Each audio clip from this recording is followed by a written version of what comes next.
Trabaho Party List. Update din po ang pagbati rin po ng isa po sa ating mga kasama mula pa rin po sa hanay ng Party List. Ang number 133, ang Kaunlan Pinoy Party List. At sa mga pagkakataon po ito, mga minamahal po naming SPTA, kasama na po natin ang tambalang muling magbibigay ng gloria at liwanag sa ating lungsod. Palakpakan po natin, Vice Mayor Chia Atienza at Yorme Isko Moreno Papago!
tuloy na rin po yung ating mga programa. Balik po na po tayo sa ating mga upuan. Mamaya pa po natin bubuhatin ang stage. Ayan. Saglit lang po.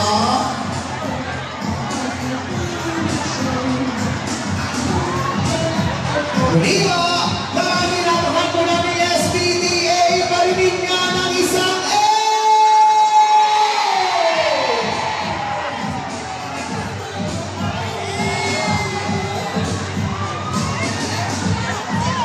Ayan. Sige po, pakiusap lamang po sa ating po mga SPTA. Baka dito tayo mayanin ang stage. Ayan, at medyo malayo-layo po ang ating po takbuhan. Balik na po tayo. Staff, paki-assist na rin ang ating po mga SPTA para dire-diretso na po tayo. Maraming salamat po mga SPTA Manila.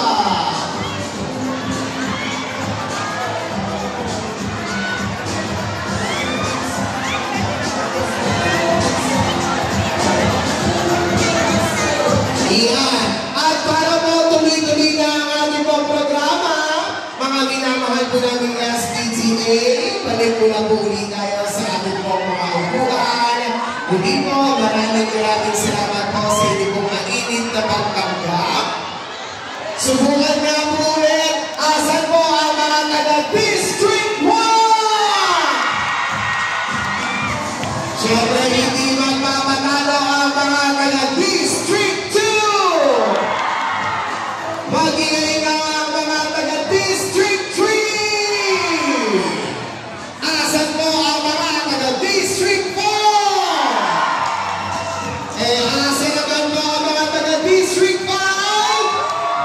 At syempre ang mga taga-District 6! Iyan, so kalmado na po ang lahat ng ating mga SPTA. Tayo po ay magbabalik na now at muling magpapaalala sa lahat po ng mga nagawa ni Yorme Isko Moreno ng siya ang ama ng lungsod ng Maynila. Sabay-sabay po natin panoorin to. Ang siyudad ng Maynila ay tinagurian ng perlas ng silangan, the Pearl of the Orient. Isa sa pinakamagandang siyudad pagkatapos ng rehimen ng Espanya. Subalit, sa kasamaang palad, ito ay binasag ng digmaan noong panahon ng Hapon. At simula noon, tila nahirapan na ang siyudad na bumangon. Hanggang ang isang anak ng siyudad ay tumayo at pinangunahan ang pagbabago nito. Mayor-elect Isko Moreno Domagoso now rolling up his sleeves to bring back the city's lost world. Ibabalik ko na po ang kalye sa mga taga-lungsod ng Maynila. At sa kanyang paglilinis ng siyudad ng Maynila, ginawa niyang araw ang gabi at hindi siya nagpahinga para lang isakatuparan ang kanyang mga pangarap sa mahal niyang siyudad. Nilinis niya ang mga dugyot na mga lugar ng Maynila. Unang-una, ang Divisoria, Lagos-Bulan Underpass, at ang Hidden Garden sa tapat ng Post Office. Ang mga liwasan ay kanyang pinaganda. Ang Carpilla, Arcelos Forest Park and the Circle, at ang paraiso ng Batang Maynila, at ang mga pangunahing kalsada kagaya ng Talaw at Taft Avenue ay kanyang inayos din. Inilawan pa niya ang Taft Avenue. Kasama ang pagpapalaganap ng peace and order, kaya bumaba ang crime rate ng syudad. At sa tugatog ng kanyang kasipagan, isang trahedya ang tumuko sa Baseco. Maraming mamamayan ang nasunugan ng mga tahanan. Isang sakuna na dumurog sa mga puso ng mga taga-Baseco. At sa paghupa ng apoy, ang mga mamamayan na nasunugan ng mga tahanan ay ginawan niya ng mga matitirahan. Pagkatapos ng 3 buwan, ang mga nasunugan ay meron na muling tahanan. nag-alag ng gusto ang kasipagan ng Batang Maynila. Kaya marami pa siyang ipinatayo ng mga tahanan sa loob ng napakaiksing panahon. Ito ang Condominium 1 at Condominium 2. Binondominium 1, San Sebastian Residences, Pedro Hill at San Lazaro Residences na inamot sa mga disenyo sa Singapore. Nagpatayo pa siya ng maraming eskwelahan sa Maynila. Ito ang Rosario Alvario Elementary School, Manila Science High School, Dr. Alejandro Albert Elementary School, at Ramon Magsaysay High School, all 10-story, fully air-conditioned public schools.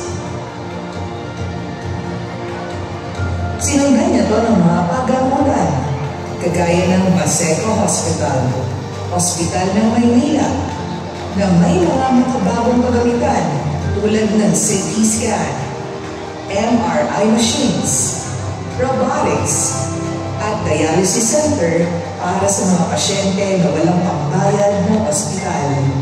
Tinupad din ni Yorme ang pangako niya sa ating mga lolo't lola sa pagbibigay ng benepisyo sa kanila tulad ng monthly allowance, birthday cake, black rice, and sure milk and vitamins.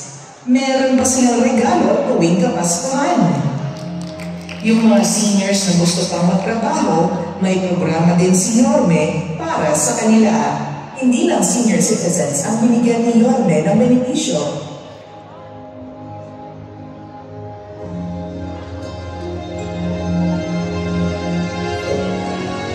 Pati PWD, solo parent, teachers, and students of ELM and UDM. Nagbigay pa si Yorme ng 11,000 laptops sa mga teachers, 110,000 tablets naman sa mga estudyante para sa kanilang online learning with internet. At sino ang hindi makakalimot sa madilim na yugto ng ating bansa? Ang pagdaigdigan na pandemya. At sa pag-aasik nito ng peste, kaagad nagpapapad si Yorme ng 24/7 na testing facility at vaccine drive-thru laban sa pandemya, na merong dedicated na vaccine storage facility sa Santa Ana Hospital. Pumili rin siya ng mamahaling gamot kagaya ng Remdesivir, Tocilizumab, at Molnupiravir para sa lahat ng nangangailangan noong panahon ng pandemya. Hindi doon natapos ang mga solusyon na naisip ni Yorme para labanan ang pandemya. Dahil sa kakulangan ng mga pagamutan sa buong bansa, ang Batang Maynila ay mabilisang nakaisip ng solusyon. Ang Manila COVID-19 Field Hospital, ang pagamutan na itinayo sa loob lang ng 52 araw na tumugon sa kakulangan ng mga hospitals sa panahon ng pandemya. At kahit dito, maraming buhay na iligtas na itinayong pagamutan. Dahil sa sama ng ekonomiya dulot ng pandemya sa buong mundo, ipinatupad ni Yorme ang Food Security Program. Nasa loob ng 8 buwan, siya ay namahagi ng food boxes sa 700,000 families. Awa ng Diyos, walang nagulong sa lungsod ng Maynila noong panahon ng pandemya. Hindi niya nalimutan ang matagal ng pinapangarap ng kapatirang Islam. Ang magkaroon ng sariling libingan sa syudad ng Maynila. Sa pamumuno ni Yorme, umaliwalas, umanatag, at naibalik ang tayog ng Maynila. Kinilala ang lungsod ng Maynila ng iba't ibang ahensya ng gobyerno, mga lokal at international na organisasyon. Rest assured to each and every one of you here, when we pay, we'll do it again.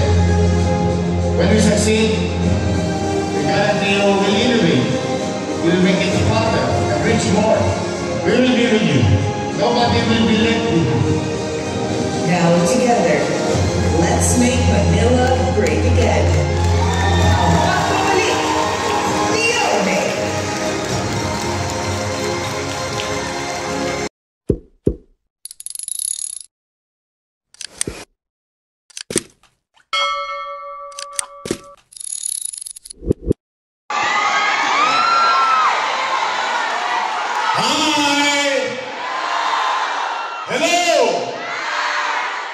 Tingnan natin kung sino ang pinakamalakas. District 1!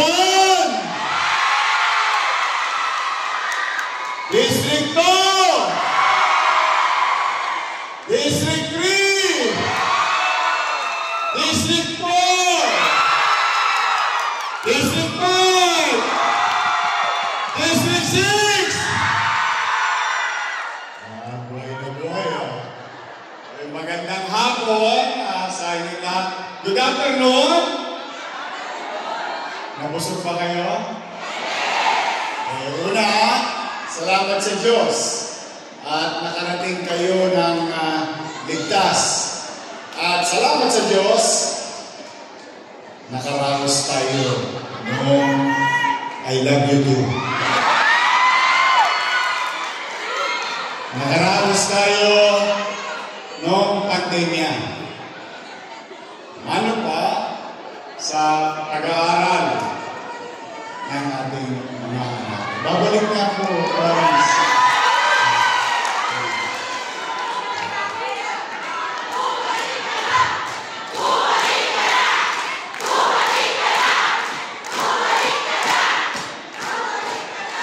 Thank you. Anyway, masaya ko. Nandito kayo lahat.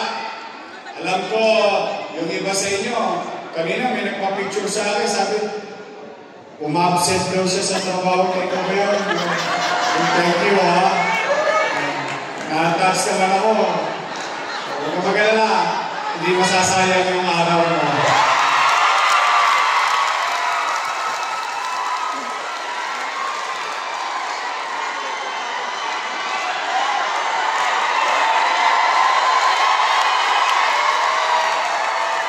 Siyempre, uunawaan ko naman yun. Nagpunta kayo rito.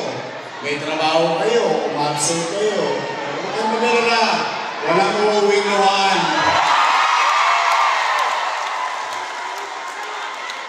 But I appreciate, deep inside, I appreciate your effort and giving time for us today, for our whole team. Ang Yormes Choice. Kaya na-appreciate po namin yun. More than anything else. Pero kung manatag kayo, hindi naman kayo sumigo kasi wala naman kayong maririnig na masakit na salita sa bawat isa sa amin dito. Kasi sayang naman yung araw ninyo. Binigay nyo na nga sa amin. Pauwiin pa namin kayo na ang maririnig nila, puro panira o masakit na salita. Hindi. In fact, ako na. On behalf of our team, ako na ang nakikisuyo sa inyo. Huwag kayong makikipag-away.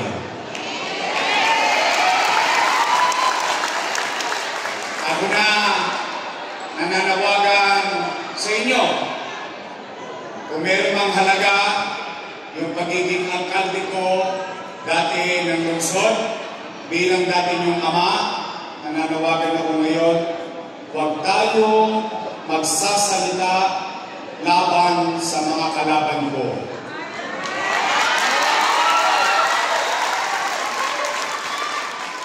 Hindi natin kailangan ilain ang paa ng iba para tayo ang umangat. alam ko naman na marami na sa inyo nakapakinig. Yung kabila, ako ang almusal sa umaga. Ako ang tanghalian, ang hapunan. Yung isa naman, ako ang pulutan sa inuman. Pero okay lang yun. Hindi naman ako para pumatol sa mga panira. Maraming beses na rin akong pinagsabihan ng hindi magaganda. Maraming beses na rin akong inakusahan ng laway ng iba. Pero sa awa naman ng Diyos, patuloy akong nananalig sa nagdaan man at sa darating na mga panahon. Alam ko naman, matalino mga taga-Maynila.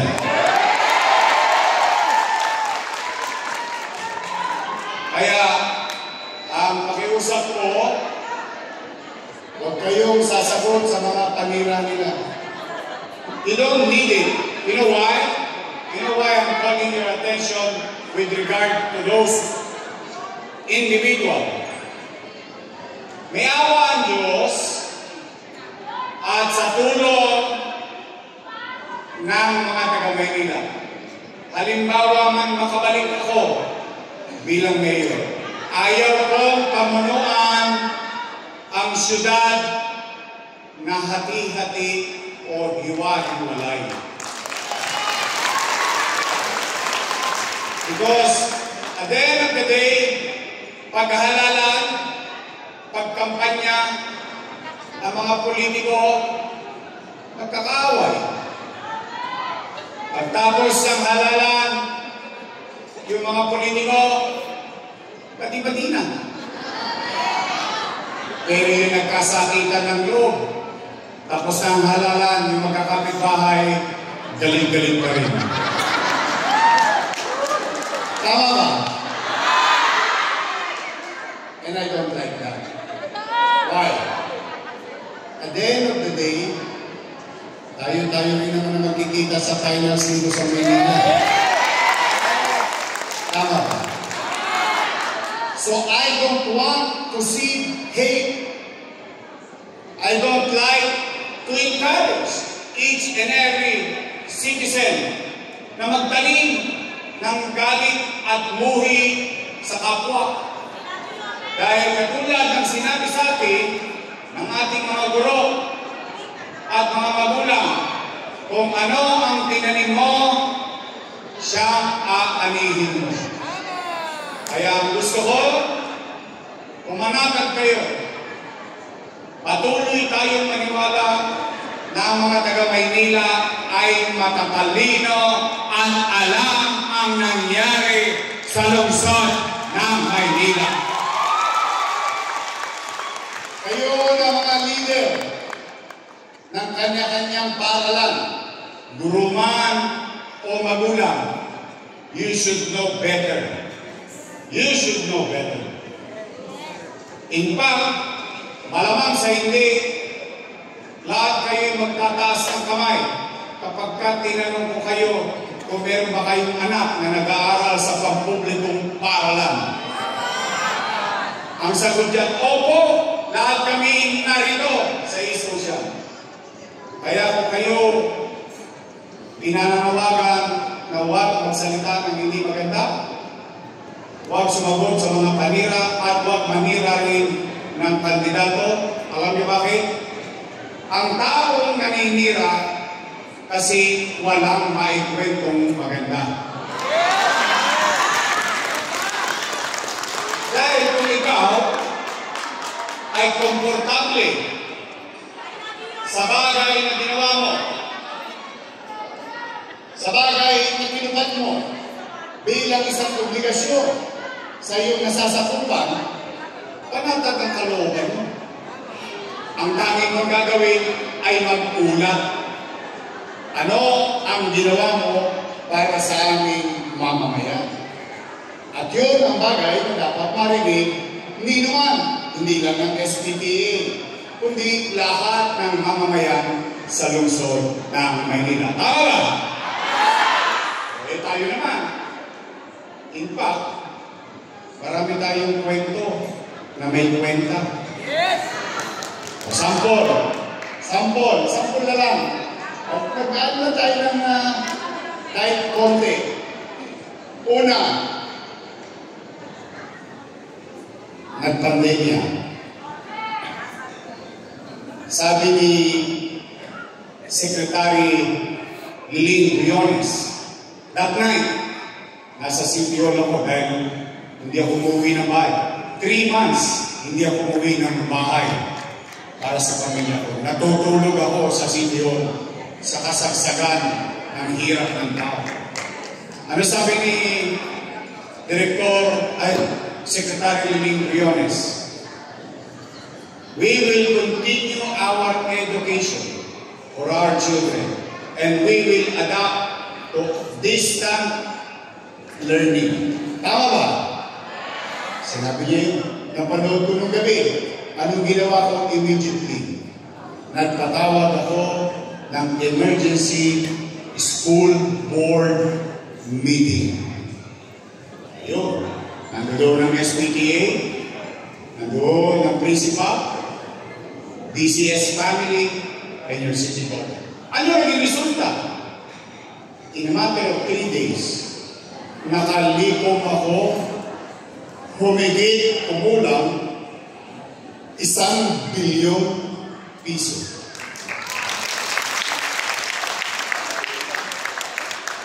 In just 3 days. Ano ang natamasa? Epekto? Ano ang tinamasa? At least, kayong mga naparito, if not all, at least most of you, masasabi ninyo, nakaraos ang pag-aaral ng ating anak noong panahon ng pandemya. Hindi na pag-aso si tatay, hindi na pag-aso si nanay, kasi meron silang tablet. Hindi rin sila gumastos sa internet, may tablet ka na, may load ka pa. Sa mga guro na naparito, 10,300 of them in the city of Manila. 11,000 laptop. May sobra pa tayong 700. May laptop na ang teacher, may load pa ang teacher. Na iraos natin ang pag-aaral ng ating mga anak. Tama mali? Kayo ang testigo nyo. At kahit pa paano naman, kayo na mga nangabuhay dito. Kayo, kasi di ba patay na eh. Wala tayong magagawa, hindi ko naman pwede maging testigo yung patay. Pero kayo, lahat kayo, testigong buhay. Matama sa ilong natin, kaya natin sabihin, Saman, parte ng bansa sa Maynila noong panahon ng pandemya, walang nagutom sa lungsod ng Maynila. Buwan-buwan, may food box. Di pa nga naubos yung food box, imarating na naman yung isang food box. Tama mali. Kaya marami tayong kwentong magaganda. So, imbis na, hilain natin yung paa ng may paa. Mamagda naman, kayo'y maging bahagi ng pagpapalaganap at may dalang kwento na may kwenta na kapaki-pakinabang sa ating pamayanan. May nagsabi pa, narinig ko, at nagulat ako nung sinabi ito. Si Yorme, yung pinagawang eskwelahan, sobra-sobra. Tingnan ninyo. Tama bang sabihin ng leader yun? Bakit naging sobra-sobra? So nasanay na lang ba tayo na mga leader ay may malang, may magawa lang? O leader na nag-iisip ng pang-5 taon, ng pang-10 taon, o pang mahaba ang kapakinabangan ng mga mag-aaral sa lungsod. Bakit? Parang private school yung itsura. Bakit? Kasi pangarap ko, ayan, maganda lang nandito ito. Ayan si Joaquin.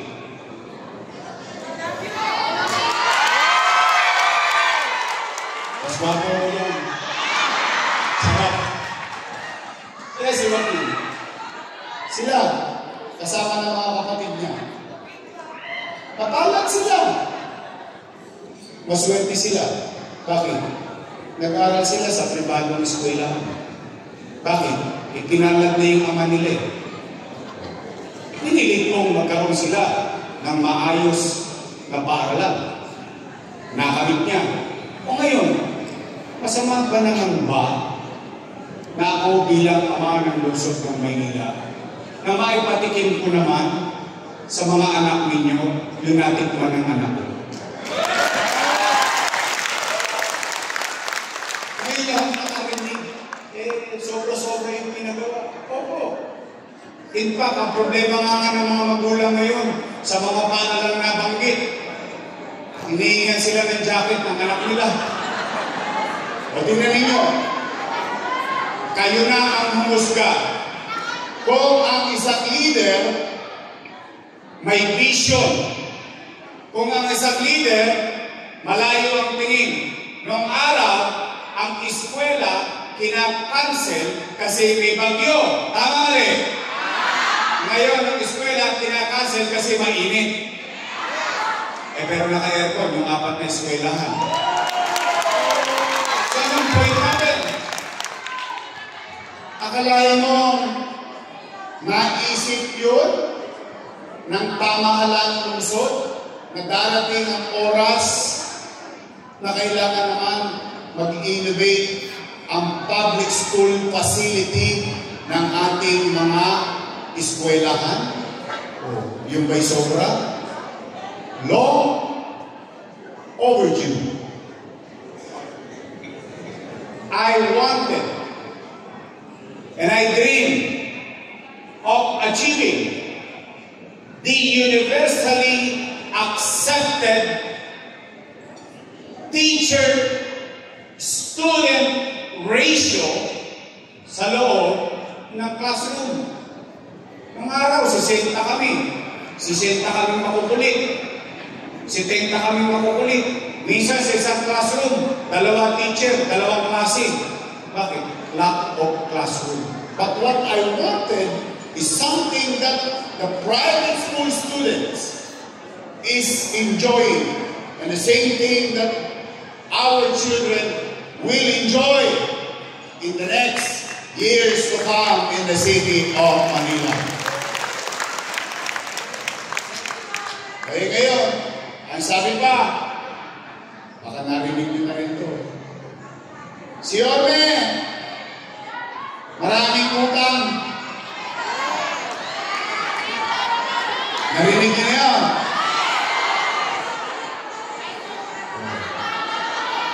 Sige. Para kayo na rin makaparinig dito sa akin. Tanong. Itinago ko ba yun? Of course not. The people of Manila knows it. Why? O real talk naman tayo sa klip. Taas ang kamay. And I'm pretty sure, all of you, na may anak dito. Pamangkin. And so on and so on. Real talk lang ha. Kapag walang makakain ang anak ninyo, gagawa nyo ng paraan. Yes! Well, di nga. Iraraos nyo. Gagawin nyo lahat na makakaya nyo bilang isang ina, bilang isang ama. Yun din ang ginawa ko.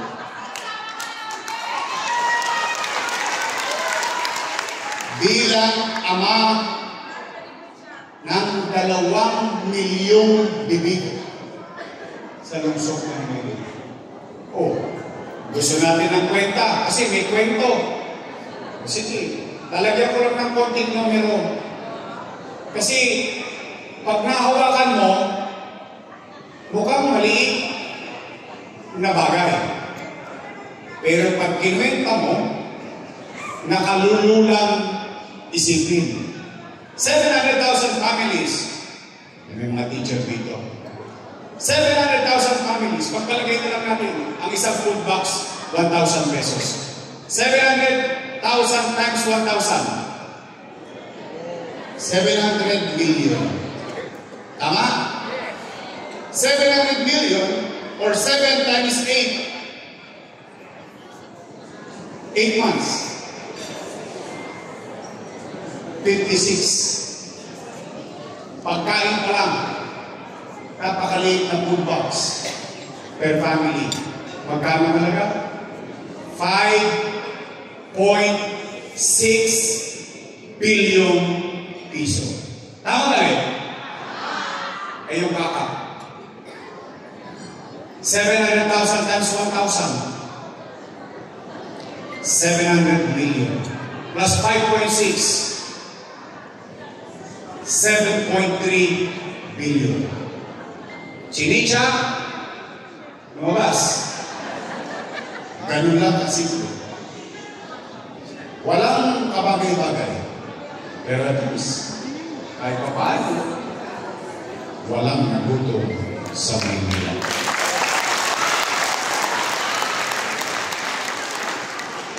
Dalawa pa lang. 300 million COVID hospital. 500 million AstraZeneca. Testing kit, storage facility, remdesivir, tocilizumab, molnupiravir, by the hundreds of thousands ang bawat isa, by 50,000 ang bawat isa. Daang million. Kasi gusto nila ng mathematics. You know what's ironic? Mga nanay, mga tatay, you know what's ironic? Kahit ang masasakit ang sinasabi nila sa akin, o ito, I will give them credit. I will give them credit. Why? I always give credit where it's due. I will give them credit. Hindi ko po nagawa na mairapos kayong lahat ng ako lang. Kasama ko silang gumawa nun. Mga araw, anay palakpak. Papuri rito, papuri doon. Sila. Ngayon, ako na pinakamasama sa paningin nila. Malinaw yun! Malinaw yun! Malinaw yun! Ngayon, kung yun ay mali, edi mali din sila. Kasama ko sila gumawa din eh. Tama ba? Do I make sense? But that is water under the bridge. Why? I will let the people decide. That's why, ako'y patuloy na naniniwala, matalino naman kayo. Alam niyo naman ang tama at mali.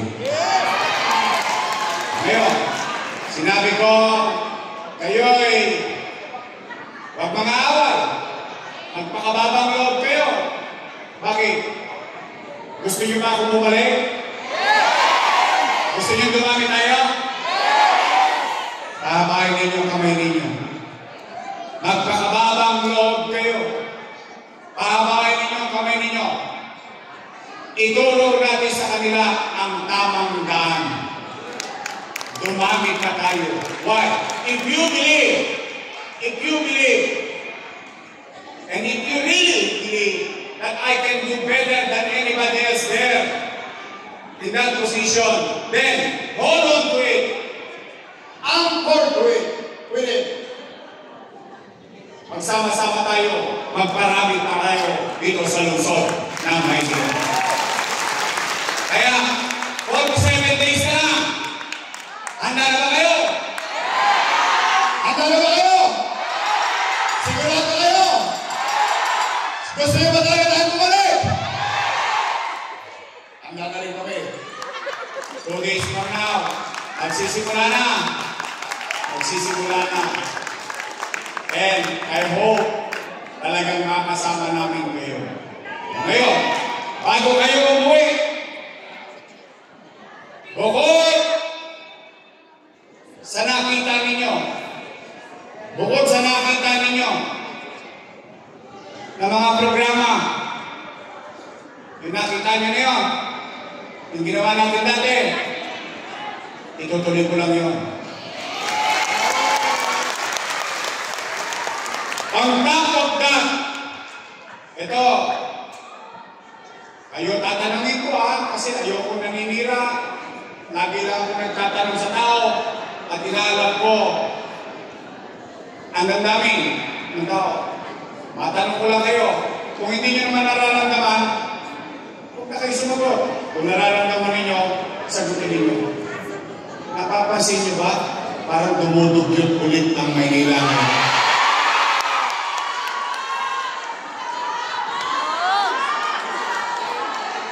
Ito ba? Napapansin nyo? Bakit sinacharot-charot nyo lang ako dito? Talaga? Umuwi kayo, may dalang pangarap. Paunin ninyo ito sa inyong pamilya. Sabihin ninyo sa inyong mga mahal sa buhay, lilinisin ko ulit ang lungsod ng Maynila.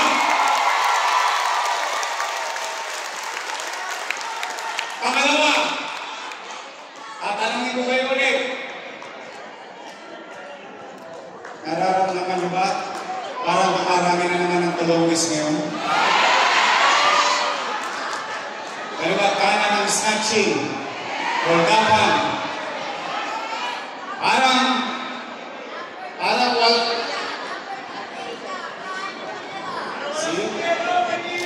wala ng gobyerno ulit sa Maynila.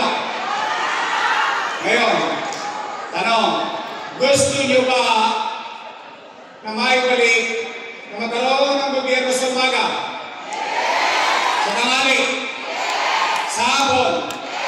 Sa gabi? Hanggang madaling araw magkaroon ulit ng gobyerno sa Maynila. Kumanatag kayo, ibabalik ko ang kapanatagan ng pamumuhay sa lungsod ng Maynila. Matitikman niyo ulit ng gobyernong walang... Tapos na, uwi na.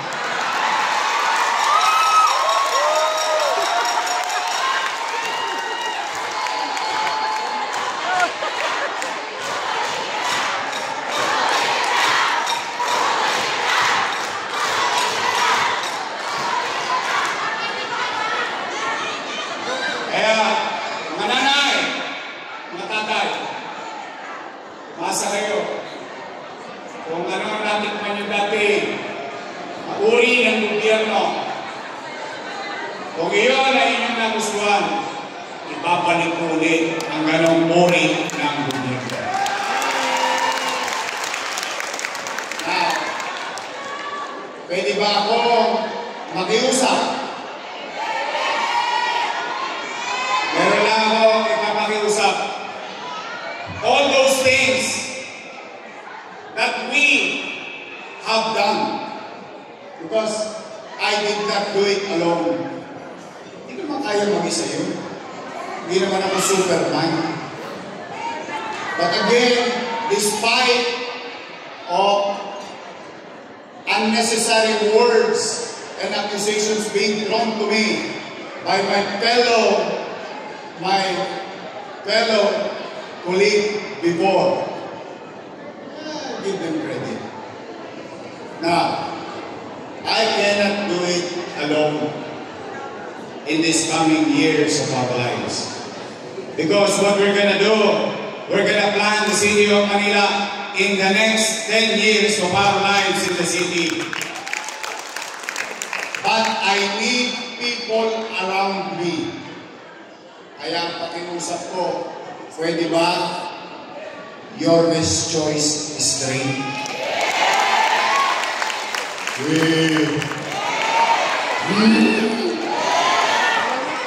Wala walang charutan, ha? I'll give you time to think about it, but I'll give you the value of it. Gusto natin bumalik yung mabilis na kumilos na gobyerno, di ba? Eh, dalawa lang naman ang pagpipilian ninyo. Dalawang grupo lang ang pagpipilian ninyo. Unang grupo, your best choice. Matamis. Ayun, kabilang grupo, ladies' choice. Ayun, may sabi yun. Ayun, may sabi yun. Pwede? Your best choice? Oh, sayang. Every week, almost 100 plus school ko yan. Nakakaapat pa lang ako. Mahaba-haba pa. Gusto nyo ba maging Manila Science yung school nyo? Gusto nyo maging Almario? Gusto nyo maging Magsaysay? Alam mo, sino ba yung mga taga 4th District? Nakita niyo yung Albert? Ito hindi ko ito tinataas ang loob. Pero ako kaya ko sabihin sa inyo, I think, yun ang pinakamagandang school.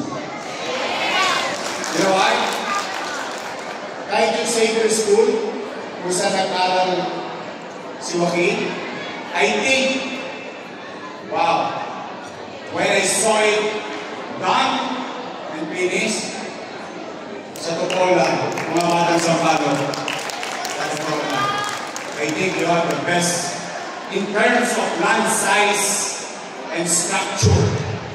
Talagang napakalaki. Papalag na kayo, may malaki kayong space. Pero, malay ninyo!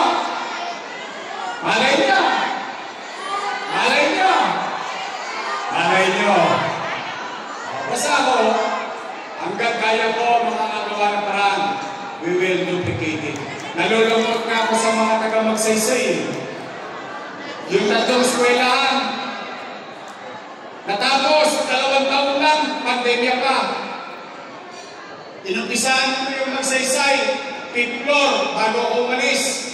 Ngayon, 3 taon na ako wala. 5th floor pa rin. Di ba? Di ba? But anyway, so gusto nyo yung mabilis na gobyerno, kailangan ko lang mga kasama. Nandito, sa 6 ng ating congressman, Joel A. Sa 5, Amado Bagachin. Sa 4, Joel J.D.B.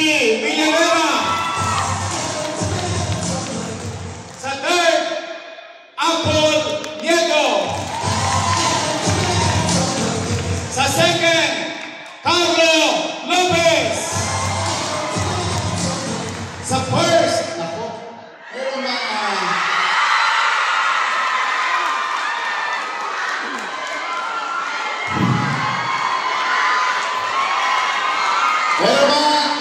solo parent dyan?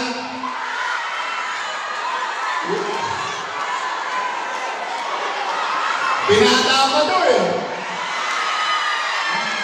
Pwede pang makalawit. Hoy, binata pa si Congressman, baka meron nagdadalaga dyan. Ang ating Congressman, Nelly Silicio! At ang your best choice, tumayo kayo. Ito ang ating mga your best choice.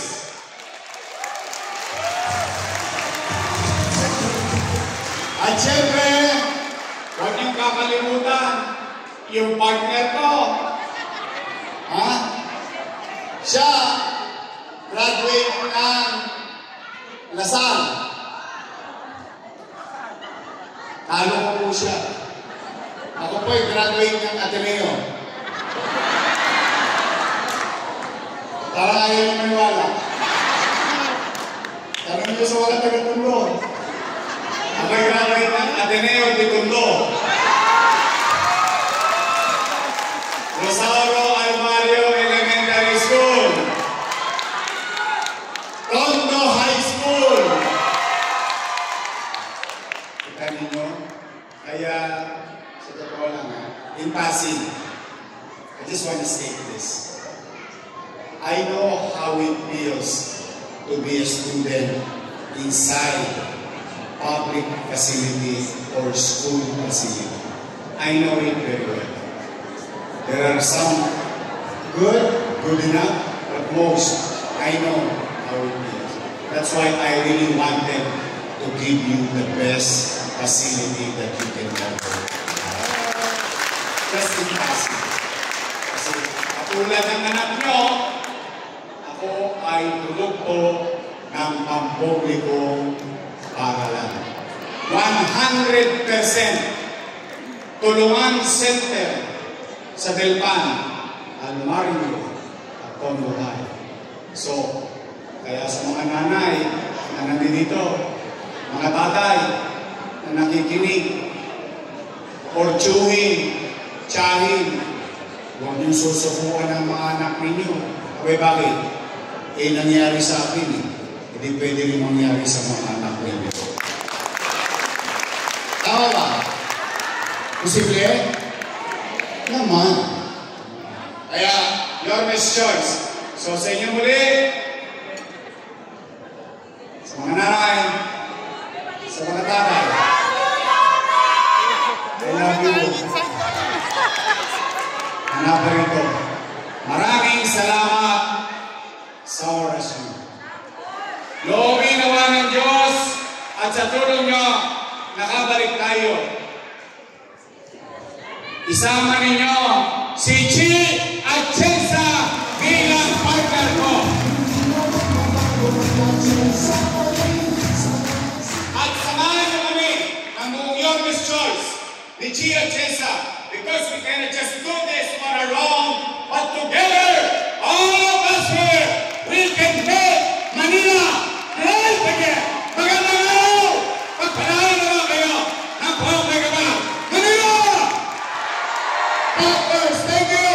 Maraming salamat po. Your Miss Go Moreno. At hindi po ang ating po mga magiging congressman mula po sa iba't ibang distrito ng lungsod ng Maynila. Congressman Ernest Junicio, Congressman Carlo Lopez, Congressman Apple Nieto, Congressman Joel J.T.V. Villanueva, Congressman Mala Magaching at Congressman Joey Uy.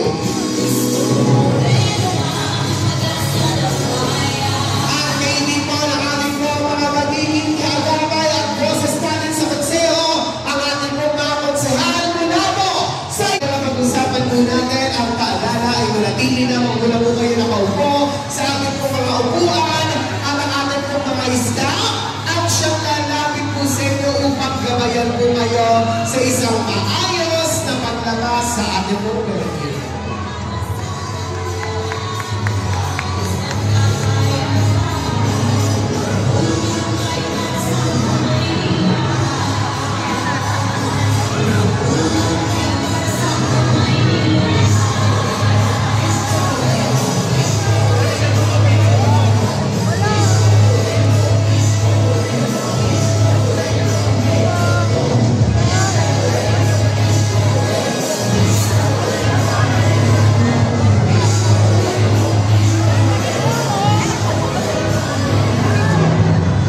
Muli po ang paalala po sa lahat po ng ating mga miyembro ng SPTA na hindi naman po tayo nakaupo sa ating pong mga upuan at ang ating pong mga staff ang siyang lalapit po sa inyo per table at sila rin po ang gagabay para po sa inyo pong maayos na paglabas. Muli po, maraming salamat po sa lahat.